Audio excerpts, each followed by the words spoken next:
बच्चों नमस्कार।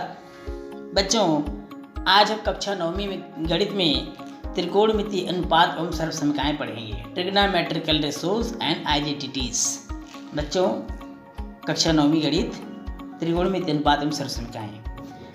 त्रिकोणमिति का विकास अलग अलग संदर्भों में व्यावहारिक आवश्यकताएं पूरी करने के लिए हुआ। जैसे भारत में खगोल व ज्योतिष शास्त्र अंतर्गत आकाशीय पिंडों की गति व स्थिति का अध्ययन करने के लिए, यूनान में भी खगोल शास्त्र के लिए, वृत्त व जीवा के संबंधों का अध्ययन करने हेतु और यूनान में पिरामिड की ऊंचाई पता करने के लिए भी त्रिकोणमिति का विकास हुआ। इन सब विचारों के मिलते जुलते त्रिकोणमिति का विकास हुआ है। बच्चों हालांकि त्रिकोणमिति का अर्थ त्रिभुजों का मापन है, फिर भी इसका उपयोग कोणों के संदर्भ में अनेक रूपों में होता है। इन सब में कोण को शामिल करते हुए एक काल्पनिक समकोण त्रिभुज की भुजाओं के अनुपातों का उपयोग कर ऊंचाई, दूरी, गति, स्थिति आदि की गणना की जाती है। बच्चों त्रिकोणमिति शब्द का अर्थ है त्रिभुज की भुजाओं को नापना। इसमें यदि एक त्रिभुज की कुछ भुजाएं अथवा कोण ज्ञात हो, तब हम शेष भुजाओं अथवा कोणों को ज्ञात करने के लिए कुछ विधियों का प्रयोग करते हैं। इन विधियों को लागू करते समय हम एक समकोण त्रिभुज की भुजाओं का उसके किसी न्यून कोण के सापेक्ष कुछ अनुपातों का प्रयोग करते हैं, जिन्हें हम उस कोण के त्रिकोणमिति अनुपात कहते हैं। बच्चों इस चित्र का अवलोकन कीजिए। इस चित्र में आप देखेंगे कि छत पर जाने के लिए एक सीढ़ी का प्रयोग किया गया है और सीढ़ी का हर पायदान चढ़ने पर जमीन से हमारी ऊंचाई बढ़ती जाती है। आप सब जानते हैं कि जैसे जैसे हम ऊपर जाएंगे, हम छत की ओर जैसे जैसे ऊपर जाएंगे तो हमारी ऊंचाई भी बढ़ती जा रही है। तो सीढ़ी के पहले पायदान, मान लीजिए हमने पहले पायदान को पी माना। क्या माना बच्चों? पी माना। तो सीढ़ी के पहले पायदान पी पर जमीन से इसकी ऊंचाई पी ए, जमीन से इसकी ऊंचाई क्या हो जाएगी यहाँ से पी ए, तथा दूसरे पायदान पर क्यू ऊंचाई है और जमीन से ऊंचाई हो जाएगी क्यू बी। तीसरे पायदान आर पर आर सी और चौथे पायदान एस पर एस डी।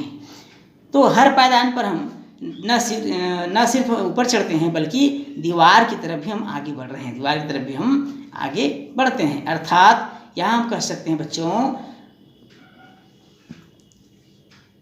पी ए बटे ओ ए बराबर क्यू बी बटे ओ बी बराबर आर सी बटे ओ सी बराबर एस डी बटे ओ डी। अर्थात हम जितना ऊपर चढ़ते हैं, जितना आगे बढ़ते हैं, उसका अनुपात नहीं बदलता है। बच्चों और यदि हमें जहाँ चढ़ना है उसकी ऊंचाई थोड़ी ज़्यादा हो तो सीढ़ी को कुछ आगे दीवार की ओर खिसकाना होगा। जैसे ये पहले सीढ़ी का स्थान है, पहले यहाँ पर लगा हुआ था, अब हमें ऊपर चढ़ना है तो सीढ़ी को हम थोड़ा और आगे बढ़ाते हैं ताकि हम ऊपर तक और जा सकें। तो सीढ़ी का जमीन के तल के साथ बनने वाला कोण भी बढ़ जाएगा। जैसे मान लीजिए यहाँ पर कोण जो बन रहा था वो 30 अंश का रहा होगा फॉर एग्जाम्पल, तो ये 30 अंश से अधिक हो जाएगा, 45 भी हो सकता है और 60 अंश भी हो सकता है। तो जैसे जैसे हम सीढ़ी को भवन की ओर खिसकाएंगे, इसके बीच बनने वाला कोण भी बढ़ता जाएगा और उसकी ऊंचाई भी बढ़ती जाएगी। अर्थात यहाँ हम देखेंगे P1A1 बटे O1A1 बराबर होगा Q1B1 बटे O1B1 बराबर होगा R1C1 बटे O1C1 और S1D1 बटे O1D1 तो इसके बराबर होगा। अर्थात कहने का मतलब ये हुआ कि इस स्थिति में भी अनुपात स्थिर है। किंतु देखो हम पाते क्या है कि इस स्थिति में अनुपात स्थिर है, दूसरी स्थिति में अनुपात पहले से अधिक है। अनुपात स्थिर तो है लेकिन यहाँ पर अनुपात इसका अधिक हो रहा है, कोण बढ़ रहा है। जब सीढ़ी का जमीन के साथ बनने वाला कोण बढ़ा तो ऊपर चढ़ने और आगे बढ़ने की वाली दूरियों का अनुपात भी बढ़ गया। इस अनुपात को हम कोण का टेंजेंट कहते हैं। क्या कहते हैं बच्चों? टेंजेंट कहते हैं। बनने वाले कोण कैसे टेंजेंट कहा जाता है, अर्थात टेन थीटा। तो टेंजेंट थीटा कैसे निकालेंगे? अब यहाँ देखेंगे टेंजेंट थीटा। क्या देखते हैं हम? टेंजेंट थीटा हम इसको निकालेंगे पी ए बटे ओ ए बराबर क्यू बी बटे ओ बी। ये पहले चित्र के लिए था। और उसी प्रकार ये थीटा पहले चित्र के लिए था जो इससे पहले आपने देखा, और उसके बाद थीटा 1 अगर हम निकालते हैं टेंजेंट थीटा 1, तब हम यहाँ लिखेंगे P1A1 बटे O1A1 हो जाएगा, O1A1 हो जाएगा बराबर Q1B1 बटे O1B1 हो जाएगा। इस तरह से हम टेंजेंट मालूम कर सकते हैं, टेंजेंट ज्ञात कर सकते हैं। आइए बच्चों अब देखते हैं त्रिकोणमितीय अनुपात। त्रिकोणमितीय अनुपात में एक समकोण त्रिभुज ABC लिया गया है, जहाँ कोण भी समकोण है, इनकी भुजाएं AC कर्ण, AB लंब और BC को आधार माना गया है, या और इसके बीच बनने वाला कोण को थीटा माना गया है। अब ऐसा मानने पर हम साइन थीटा कैसे मालूम करेंगे? तो साइन थीटा बराबर होता है लंब बटे कर्ण। अब यहाँ लंब को हमने क्या माना है? AB माना है, तो AB बटे हो जाएगा कर्ण अर्थात AC। क्या होगा? AC। फिर हम देखते हैं कास थीटा। कास थीटा हो जाएगा आधार बटे कर्ण, अर्थात आधार क्या है यहाँ पर? BC, तो BC बटे कर्ण है AC। अब हम आते हैं टेन थीटा। टेन थीटा होता है लंब बटे आधार। टेन थीटा का सूत्र होता है लंब बटे आधार, और हमने लंब को क्या माना है यहाँ पर? AB माना है, और आधार को माना है BC, तो AB बटे BC हो जाएगा। फिर आते हैं हम काट थीटा। काट थीटा बराबर होता है आधार बटे लंब। क्या होता है? आधार बटे लंब, और आधार क्या है यहाँ पर? BC है, और लंब आपका AB है। काट थीटा के बाद हम चलते हैं सेक थीटा की ओर। सेक थीटा बराबर हो जाएगा, सेक थीटा बराबर होता है, कास का उल्टा होता है, तो कर्ण बटे आधार हो जाएगा। कर्ण बटे आधार हो जाएगा। और कर्ण कितना है बच्चों यहाँ पर? कर्ण हमारा AC है और आधार है BC। इसी प्रकार अब हम चलते हैं अंतिम त्रिकोणमितीय अनुपात, वो है आपका कोसेक थीटा। कोसेक थीटा का मान होता है कर्ण बटे लंब। कर्ण क्या है बच्चों यहाँ पर? कर्ण आपका है AC और लंब है आपका AB। तो इस तरह से हम त्रिकोणमितीय अनुपात के आधार पर सारे सूत्रों को मालूम कर सकते हैं, साइन कास टेन काट सेक और कोसेक का। इसके लिए एक शॉर्टकट फार्मूला होता है बच्चों, लाल बटे कक्का। इसको याद रखेंगे, LAL बटे KKA। ये एक शॉर्टकट ट्रिक है। इसको कैसे पढ़ेंगे? साइन कास टेन अर्थात लंब बटे कर्ण, आधार बटे कर्ण, लंब बटे आधार, साइन कास और टेन का मान मालूम हो गया। ये इस तरह से चलेंगे हम ऊपर से नीचे की ओर। जब हम नीचे से ऊपर की ओर चलते हैं कैसे? आधार बटे लंब, कर्ण बटे आधार, कर्ण बटे लंब, तो काट सेक और कोसेक का मान मालूम हो जाता है। तो इस ट्रिक को आप याद रखेंगे बच्चों। यहाँ पर पाइथागोरस प्रमेय तो आप जान ही रहे होंगे, पूर्व की क्लास में आपने देखा भी है। पाइथागोरस प्रमेय होता है बच्चों, कर्ण का वर्ग बराबर लंब का वर्ग धन आधार का वर्ग। इसको आपको याद रखना है बच्चों, पाइथागोरस प्रमेय को। आइए बच्चों अब देखते हैं त्रिकोणमितीय सर्वसमीकाएं। कौन कौन सी सर्वसमीकाएं होती है इसको हम देख लेते हैं। त्रिकोणमितीय सर्वसमीकाओं में सबसे पहले आता है sine square theta plus cos square theta बराबर 1। अब इसे हम पक्षांतर करके दो और सर्वसमीकाएं मालूम कर सकते हैं बच्चों। पहला साइन स्क्वायर थीटा बराबर 1 माइनस कास स्क्वायर थीटा। हमने कास स्क्वायर थीटा को पक्षांतर कर दिया, उसी प्रकार साइन स्क्वायर को पक्षांतर कर देते हैं, तो कास स्क्वायर थीटा बराबर मालूम हो जाएगा 1 माइनस साइन स्क्वायर थीटा। इस तरह से हमारा सर्वसमीका नंबर 1 हो गया।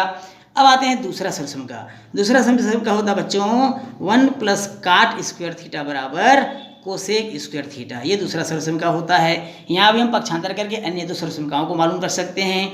1 ये हो गया। अब काट स्क्वायर थीटा बराबर, जब हम एक को पक्षांतर कर देंगे तो ये इस तरह से मिलेगा, काट स्क्वायर थीटा बराबर कोसेक स्क्वायर थीटा माइनस 1। ये दूसरी हो गई। अब इसी में और पक्षांतर कर देते हैं, कोसेक स्क्वायर थीटा माइनस काट स्क्वायर थीटा, तो हमको प्राप्त हो जाएगा 1। इस तरह से बच्चों ये दूसरी सर्वसमीका हो गई। तीसरी सर्वसमीका जो महत्वपूर्ण है वो है आपका ten square theta. Ten square theta plus 1 बराबर सेक स्क्वायर थीटा। ये तीसरी सर्वसमीका है। इसको भी हम पक्षांतर करके दो और सर्वसमीकाएं मालूम कर सकते हैं। टेन स्क्वायर थीटा बराबर हो जाएगा sec square theta minus 1। Sec square theta minus tan square theta बराबर हो जाएगा 1। इस तरह से हमारा ये तीसरा सर्वसमीका होगा। इन तीनों सर्वसमीकाओं को बच्चों आप अच्छे से कंठस्थ कर लीजिएगा। इन तीनों सर्वसमीकाओं से बहुत सारे सवाल हल भी होते हैं और सिद्ध करने के लिए भी आता है, जिस समय इसकी हमको आवश्यकता पड़ेगी। पहली शर्त में क्या है बच्चों, sine square theta plus cos square theta बराबर 1। दूसरा है 1 प्लस काट स्क्वायर थीटा बराबर कोसेक स्क्वायर थीटा। और तीसरा है tan square theta plus 1 equal sec square theta. बच्चों अब हम आते हैं कोणों के त्रिकोणमिति अनुपात की ओर। कोणों के त्रिकोणमिति अनुपात को हम एक त्रिकोणमिति सारणी से समझते हैं, और इस सारणी को निकालने की मैं आपको एक सरल विधि बताता हूँ, उसको बहुत ध्यान से समझिएगा। सबसे सरल विधि, इस सारणी को हम देखो याद नहीं कर सकते, और याद करने अगर कर भी सकते हैं तो बहुत समय लगेगा और कठिनाई भी होगी। तो इसको हम बनाए कैसे और सभी मानों को कैसे हम जल्दी से प्राप्त कर सकें, इसके लिए हम देखते हैं बच्चों एक सरल तरीका, सरल विधि। इस तरीके को बहुत ध्यान से सुनिएगा। सबसे पहले हम चलेंगे बच्चों 0 से 4 तक की आप गिनती लिख लीजिए। 0 से 0, 1, 2, 3 और ये 4। 0 से 4 तक आपने क्या किया बच्चों, सबसे पहला काम आपने गिनती लिखा। सबको 4 से भाग कर दीजिए। सबको क्या कर दें बच्चों, 4 से भाग कर देते हैं। अब आप देखेंगे जब हम भाग करेंगे तो ये तो 0 हो जाएगा, भाग करने से ये भाग नहीं होगा। इसे भाग करेंगे तो हमको मिलेगा 1/2, ये भी भाग नहीं होगा 3/4, और 4/4 को भाग करेंगे तो हमको मिलेगा 1। इस तरह से हमने क्या किया, पहला ध्यान से सुनेंगे बच्चों, पहला चरण क्या था, 0 से 4 तक हमने गिनती लिखा। दूसरा चरण क्या था, प्रत्येक में हमने 4 का भाग दिया। अब तीसरा चरण देखते हैं, इनका वर्गमूल निकाल लेते हैं। जो भाग देने से हमको प्राप्त होगा उसका वर्गमूल निकाल लेते हैं। तो 0 का वर्गमूल 0 होगा। 0 का वर्गमूल कितना होगा बच्चों, 0। जो वर्गमूल निकालने से जो संख्याएं प्राप्त होगी, जो मान प्राप्त होगा वो साइन थीटा का होगा। अब 0 का वर्गमूल 0 होता है। 1/2 का वर्गमूल जब हम निकालेंगे तो 1 का 1 हो गया, और 4 का वर्गमूल हो जाता है 2। इसी प्रकार 1/2 का वर्गमूल जब निकालेंगे तो 1 का 1 हो जाएगा, और 2 का करणी 2 ही रहेगा, वर्गमूल में ही रहेगा। करणी 3 हो जाएगा 3 का, और 4 का वर्गमूल हो जाएगा बच्चों 2, और 1 का वर्गमूल हो जाता है 1। इस तरह से हमने देखा कि बिना याद किए हमने साइन थीटा का मान मालूम कर लिया। सबको अच्छे समझ में आ गया बच्चों। एक बार और सुनेंगे इसके स्टेप्स को। सबसे पहले हमने किया 0 से 4 तक की गिनती, फिर उसके बाद हमने किया क्या, सबको 4 से भाग दे दिया। भाग देने के बाद हमको जो संख्या प्राप्त हुई बच्चों उसका हमने वर्गमूल निकाला, और जो वर्गमूल ज्ञात किया वो साइन थीटा का मान हो गया। अब इसको करना क्या है, साइन थीटा के मान को विपरीत क्रम में लिख दें, पीछे से लिख दें। अर्थात 1 को पहले लिख दें, फिर उसके बाद करणी 3/2, फिर 1/2, 1/2 और 0। ये देखिए पीछे से हमने लिख दिया, 1 से लेकर के शुरू किया और सारे मानों को हमने लिख दिया। वो cos थीटा का मान हमको प्राप्त हो गया। देखिए बच्चों, बिना याद किए आपने साइन थीटा का मान भी मालूम कर लिया और cos थीटा का मान भी मालूम कर लिया। अब हमको टेन थीटा का मान मालूम करना है, तो बहुत सिंपल है। टेन थीटा का मान मालूम करने के लिए भी आप लोगों को एक सूत्र बताया गया था त्रिकोणमितीय अनुपात में कि टेन थीटा बराबर होता है साइन थीटा बटे cos थीटा। क्या होता है बच्चों, साइन थीटा बटे cos थीटा। साइन और cos को जब हम आपस में भाग कर देंगे, इनके मानों को भाग कर देंगे तो हमको टेन का मान मालूम हो जाएगा। चलिए भाग करते हैं। अच्छा, भाग करते समय एक चीज़ हमेशा ध्यान रखेंगे, जब हमको 1/0 मिलेगा बच्चों तो इसका मान हमेशा 0 लेना है। जब 1/0 का मान 0 लेना है, जबकि 0/1 का मान हम लेंगे, उल्टा हो गया बच्चों, सॉरी, 1/0 का मान इन्फिनिटी होगा बच्चों। 1/0 का मान इन्फिनिटी होगा। अगर 0 से किसी संख्या को भाग दें तो परिभाषित नहीं होता, अर्थात इन्फिनिटी प्राप्त होता है।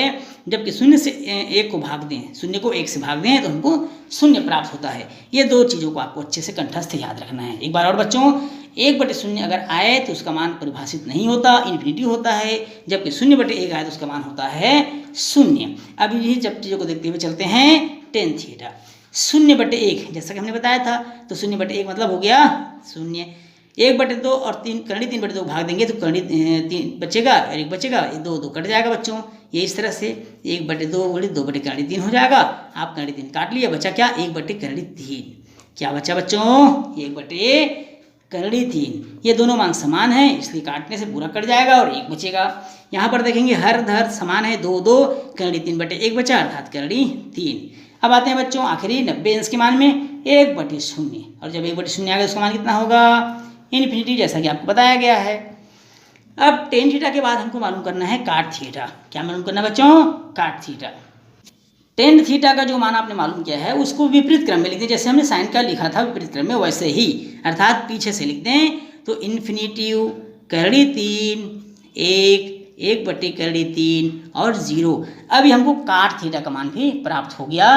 टेन थीटा के मान को जब हमने विपरीत क्रम में लिखा तो हमको काट थीटा का मान मालूम हो गया। अब बच्चों आता है सेक थीटा। तो कास थीटा के मान को व्युत्क्रम कीजिए, व्युत्क्रम मतलब पलटिए, उल्टा, सिर को नीचे पैर को ऊपर, तो उससे हमको प्राप्त होगा सेक थीटा का मान। कास थीटा का मान आपके सामने दिख रहा है स्क्रीन पर, ये देखिए कास थीटा का मान। इसको हम उल्टा करते हैं, अब 1/1 हो जाएगा, उसको पलटने से 1 ही होगा बच्चों। इसको पलट दीजिए तो 2/3 हो जाएगा, इसे पलटेंगे तो करणी 2/1 हो जाएगा, इसको पलटने से 2/1 हो जाएगा, और इसको पलटेंगे बच्चों तो 0/1 होगा, 1/0 हो जाएगा। 0/1 तो अभी दिया हुआ है, ये हो जाएगा उल्टा करने से 1/0, और 1/0 जहाँ पर आया वहाँ पर क्या लिखना है बच्चों, इन्फिनिटिव, परिभाषित नहीं है। अब हमको सेक थीटा का मान भी मिल गया। अब को सेक थीटा का मान मालूम करने के 2 तरीके, नंबर 1, या तो साइन थीटा का व्युत्क्रम कर दीजिए, या जो सेक थीटा का मान मालूम हुआ है उसको विपरीत क्रम में लिख दीजिए। सेक थीटा का मान को जब हम विपरीत क्रम में लिखेंगे तो हमको मिलेगा सबसे पहले इन्फिनिटिव, उसके बाद 2, फिर आएगा करणी 2, फिर होता है 2/3 और आखिरी में आता है 1। तो इस तरह से हमको पूरा त्रिकोणमितीय अनुपात 0 से लेकर 90 तक के मान बिना याद किए और बिल्कुल सही आपने मालूम कर लिया है इस तरीके से। इस तरीकों को एक बार और रिवाइज करता हूँ, ध्यान से सुनेंगे बच्चों। सबसे पहले आपको 0 से 4 तक गिनती लिखना है, प्रत्येक में 4 का भाग देना है, भाग देने पर प्राप्त संख्या का वर्गमूल निकालना है, और जो हमको मान प्राप्त होगा वो साइन थीटा का होगा। साइन थीटा के मान को विपरीत क्रम में लिख देना है, जिससे हमको कास थीटा का मान मालूम हो जाएगा। टेन थीटा का मान मालूम करने के लिए हमको साइन बटे कास करना होगा, साइन थीटा बटे कास थीटा, तो इसे हमको टेन का मान मालूम हो जाएगा। टेन थीटा के मान को हम फिर विपरीत क्रम में लिख देंगे बच्चों, तो हमको मिल जाएगा काट थीटा का मान। कास थीटा का मान मालूम करना है तो सेक थीटा का मान मालूम करना है तो कास थीटा का व्युत्क्रम कर देंगे, उल्टा कर देंगे तो हमको सेक थीटा का मान मालूम हो जाएगा। साइन थीटा का मान कोसेक थीटा का मान मालूम करना है तो साइन थीटा का व्युत्क्रम कर देंगे, या सेक को पीछे से लिख देंगे सेक के मानों को, तो हमको कोसेक थीटा का मान मालूम हो जाएगा। इस तरह से हमने देखा कि बिना याद किए एक सिंपल तरीके से हमने इसको, अगर आपको ये तरीका मालूम हो तो आधे से 1 मिनट के अंदर पूरे मानों को आप बहुत अच्छे से और शुद्ध तरीके से लिख सकते हैं। आधे से 1 मिनट, बशर्ते आपको तरीका मालूम होना चाहिए।